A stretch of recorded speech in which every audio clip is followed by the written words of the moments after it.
ဘောလုံးကွင်းထဲမှာဆိုရင်သူ့ရဲ့စံပင်ရှည်နဲ့အမြဲမှတ်မိလွယ်တဲ့ကစားသမားတစ်ယောက်သူကတော့ချက်စီးအသင်းနဲ့စပိတ်လက်ရေးစင်အသင်းရဲ့နောက်ခံလူမကူကူရဲလာဖြစ်ပါတယ်ဒါပေမဲ့လူများမသိခဲ့တဲ့သူ့ဘဝရဲ့အနက်ရှိုင်းဆုံးအကြောင်းတစ်ခုကိုတော့မကြသေးခင်ကအင်တာဗျူးတစ်ခုမှာဖွင့်ဟပြောပြခဲ့ပါတယ်ကျွန်တော်မှာအော်ဒဇင်ရှိတဲ့သားလေးတစ်ယောက်ရှိပါတယ်လို့ပြောလိုက်တဲ့အချိန်မှာတော့ကူကူရဲလာရဲ့အတန်ဟာတုံရင်လာခဲ့ပါတယ်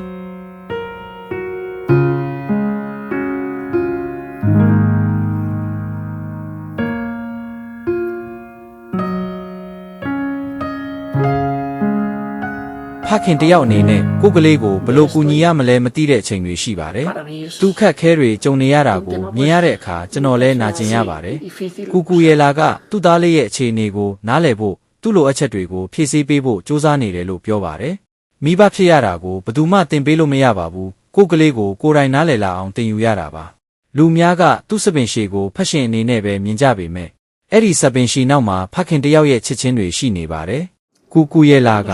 ကျွန်တော်သားလေးကကျွန်တော်စံပင်ကိုသဘောကျပါတယ်ဒါကြောင့်ကျွန်တော်စပင်မဖြတ်ပဲထားပါတယ်ဘောလုံးကွင်းထဲမှာလူများကြားကနေကျွန်တော်ကိုသူ့အလွယ်တကူမှတ်မိနိုင်အောင်ပါလို့ရှင်းပြခဲ့ပါတယ်ဘောလုံးသမားတစ်ယောက်အနေနဲ့စုဖလားတွေအောင်မြင်မှုတွေရရှိနိုင်ပေမဲ့ဖခင်တစ်ယောက်အနေနဲ့သူ့အတွက်အရေးကြီးဆုံးအရာကတော့သားလေးကျန်းမာပျော်ရွှင်နေဖို့ပဲဖြစ်ပါတယ်